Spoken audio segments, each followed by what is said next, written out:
Hi guys, welcome to my channel and welcome to Dia de los Muertos here in Mexico City. I figured the Day of the Dead, let's have a message from the ancestors for whoever this resonates with. We're going to take an energy, what we know, what we don't know, recent past advice, potential outcome. At the end, I'll do an extended for the Patreon members and anybody else that's interested. So yeah, interesting. Thank you for your patience for me to get back. I'll call it my sabbatical. It's been an interesting one, journey through the Inca Trail and then into the jungle with a Shapido family. It has been intense to say the least, but worth every moment. So yeah, thank you once again, all the likes, shares, subscribes, comments, the patience from my Patreon members. My apologies, I've not communicated enough. My apologies. All information is in the description box. Thank you for the likes, shares, subscribes, comments, everything the usual. Let's dive in. Message from the ancestors. Break me in gently before I get back to the zodiacs in a couple of days' time. Let's do 2 more.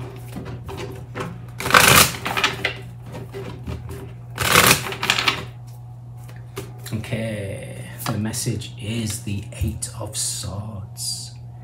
Reflection of insecurities. Okay.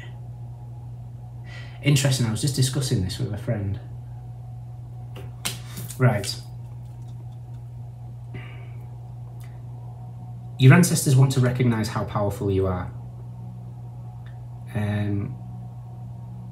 Some of you might be concerned about partnerships at the moment as well. I'm getting Jupiter in Gemini, so Wheel of Fortune meets the lovers. It might be something sort of feeling like as a destined partnership, or there could be somebody in your life that you feel is destined or fated. So there could be some sort of worries and concerns there, but I'm getting the projection of insecurities. And the discussion I had earlier was quite an interesting one in the sense of how we project things. I'm sure she won't mind me. Obviously, I'm not going to tell her her name. But it was about a past relationship that she had and who became not very pleasant at a certain stage. But during that unpleasantness, she wanted to get out anyway, but didn't want to abandon. And it was a bit of a mess.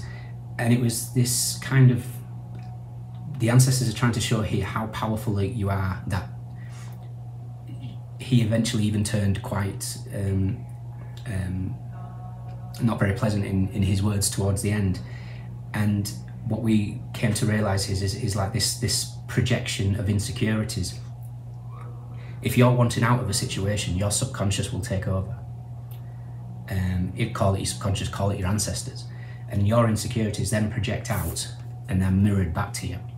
So I'm not saying that it was her fault that his words got nasty towards the end.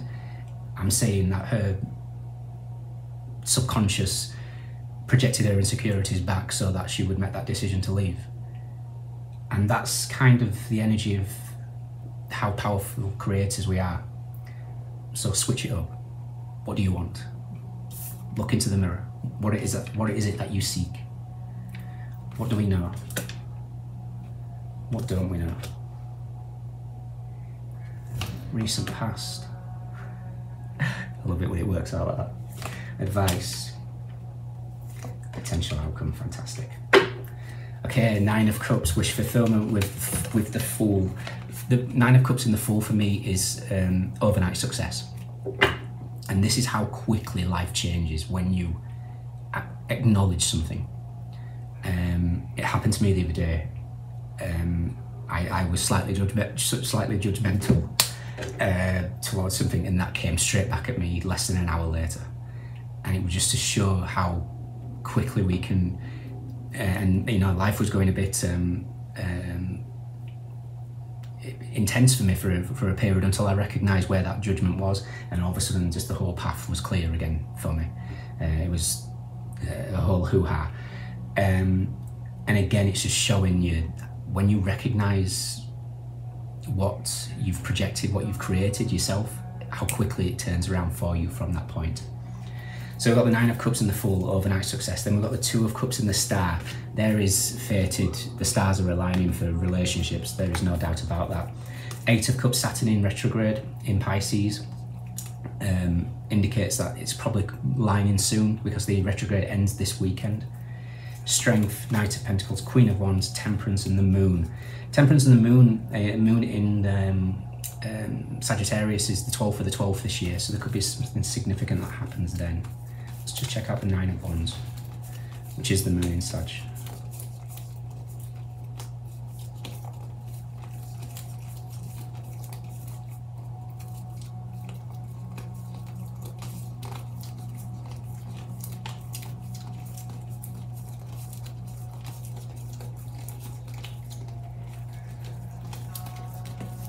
Going to be the last card in it just to wind me up. Nine of Wands is with the Seven of Pentacles and the Three of Pentacles. Your hard work, your patience, your resilience is going to pay off. So keep going. Right, so the Eight of Swords, projection of insecurities. What are we aware of is the Two of Wands. Two of Wands is that ability to make that decision, to assess which direction that we want to go. We could look at this as option A, option B. You could have a choice here. There is something about, and again for me as a reader personally, in the traditional sense, the Two of Wands, he's looking back in the past, holding the world. Saturn in retrograde. Saturn retrograde comes to an end, like I say, on, no, it's not Saturday, is it? Yeah, it is. Yeah, Saturday, 4th. What we're not aware of is the King of Wands. The King of Wands is somebody that's powerful, somebody that's a leader, setting by example. It's also, again, a case of passion, leadership, creativity. Having that drive and determination to think, you know, I've really wanted to do whatever this is, which the King of Wands is holding here, and it's set alight. It's having that, you know, I am going to do this. I am going to let go of that situation so that I can march forward towards where the direction that I want to go. Recent past is the Magician. This is how powerful you are, and this is in the past. This is why the ancestors are saying, recognize how powerful you are. Everything in your life, okay, is not your fault, but you've created, whether you've created it for whatever reason, subconsciously, energetically, you name it, you've created it. If you can do that, if you've created those bad times, energetically, what can you create for yourself in the future? Your advice is the Five of Cups, is to let the past go. Five of Cups is cards of disappointment, things that don't work out, let them go. It's Mars in Scorpio, which is where we currently are. Up until, when does Mars move into Sag?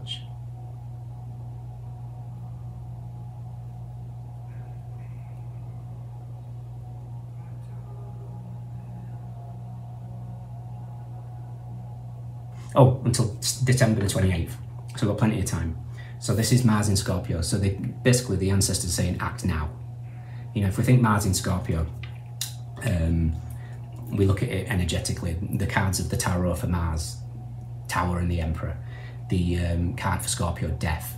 Let the Tower hit the Death card. Let things burn to the ground for them to rise up. It's also about cleansing of the past here. I'm kind of getting frog spirit. Frog spirit is very much a case of embracing change, cleansing, really adopting the spirit of adventure. That's is it George Eliot? George Eliot. Adventure is not outside man, it is within. So embrace adventure, because your outcome is that Ace of Wands. That one that you're holding there. Do I, don't I? Is this the right decision? Do I write this book? Do I lead by example? Do I recognise where I've played my part in the past? Or do I still stick in victimhood? If you're going to stick in victimhood, I'm sorry, but you're going to repeat the cycle again and again. You know, the Eight of Swords is the lovers with the Wheel of Fortune. You know, fated events that come back around until we learn the lesson. And I believe the lesson here is learn how powerful you are. And look at that, the two cards that are together, the Tower and the Emperor, there's both Mars. So we'll find where death is as well. I also want to see where the wheel is.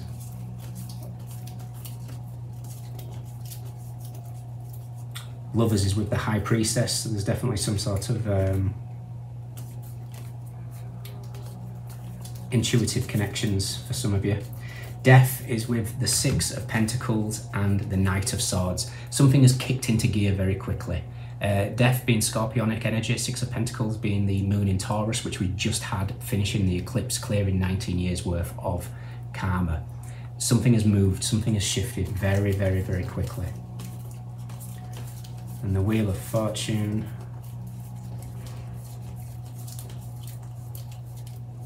is with the Ace of Pentacles and the Page of Cups. Okay. Seeds are planted. There's something here about somebody needs to recognize that